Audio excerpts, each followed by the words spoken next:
Joining us today for Primetime Local News is Brad Gallimore and Tigran Lee Campbell. Thank you both so much for taking the time to be able to speak with us today. Thank you so much for having us again. Of course, no problem. I'm really glad you both were able to take, the time out of your day to be able to join us and help get the word out about this, because we're going to be speaking on the Vermilion Cultural Festival that's going to be coming up here soon. So for people out there that may not have heard about this festival, can you kind of explain what this, what it all entails? Yes, absolutely. So Vermilion Culture Fest, this is our second annual. We had our first Vermilion Culture Fest last year, and it's a celebration of multiculturalism in the Lakeland community. So our goal is to connect all of the diverse cultures and the multiculturalism that's in the Lakeland region and just bring it all into one hub once a year, where we get to see different performances, eat different types of foods, have local vendors that sell homemade crafts, just so much stuff. So that's what it's about. Obviously, it's in Vermilion at the curling rink, and everyone should come out. I'm super, super, super excited for it. And with it being the second annual, you were saying, how was that support for the first year? What did you kind of see with that from residents and from people in the Lakeland region? Yeah, our first year was really good. We did have to abide by restrictions last year. But even with that being said, we still had a great turnout for being our first year. So I'm hoping that this year is just bigger and better. We have more awareness now. So yeah, I'm hoping that it was great last year, but I want it to be better this year. And for this year, of course, you're just saying about the restrictions, a lot of things have changed since last year. So for this year, is there any kind of changes that people can expect that are, have went to the first one or are planning to come for the second annual festival? Yeah, absolutely.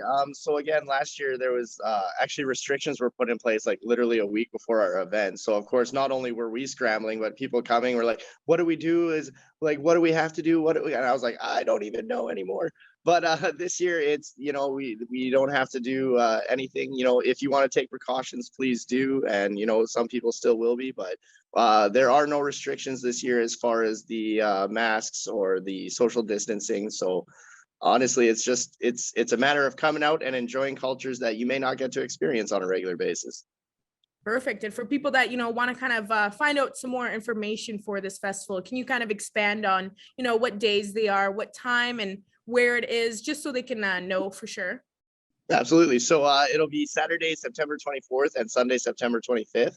On the Saturday, we'll be there from 11 to 5, and we'll have performances right from 11:30 to 2, and then again at 2:30 to 4:30. So, most people are only going to show up for about an hour, hour and a half tops, and we're going to make sure that there's plenty of entertainment for you. There's going to be some good shopping, and the performances are out of this world. I mean, some of the people we have coming to do things will absolutely blow your mind. And we will have a schedule for approximate times. Again, we're doing just 2 hours straight of entertainment. So when I say someone's at 11:45, they might be at 11:50, and I apologize.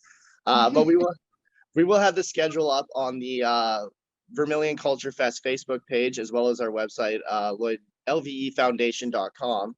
And we'll have the schedules. And also you'll be able to, on the Sunday, register for a Kairos blanket exercise from 3 o'clock to 6 o'clock with an amazing facilitator and an elder who's going to talk about their experiences as well.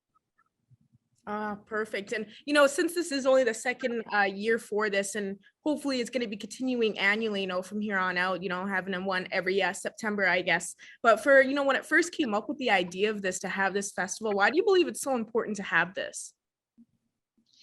I believe that it is really important to have it, because what better way to learn about different cultures than with, performances and food and fun. So I do really think that it brings us all together under in one location, just so that we can learn about each other. And I really do feel like this will break stereotypes and stigmas, and I feel like that's a really important part of learning. I think it's just important to be able to connect with people that you might not normally connect with, right? If your workplace is predominantly one culture, you might not get to experience other ones. And I think that's a great shame. I mean, other cultures are incredible. And again, it's performances and food. So like, it's a pretty darn good way to learn. Yeah. Yeah, and the Kairos blanket exercise, I really feel like we, because it's so close to September 30th with Orange Shirt Day, I do feel like that will be extremely impactful. I've been to a couple and they leave me very emotional, and I learn something different every time. So if anyone out there that's watching this hasn't been to a Kairos blanket exercise, please register for this one. The two facilitators are amazing.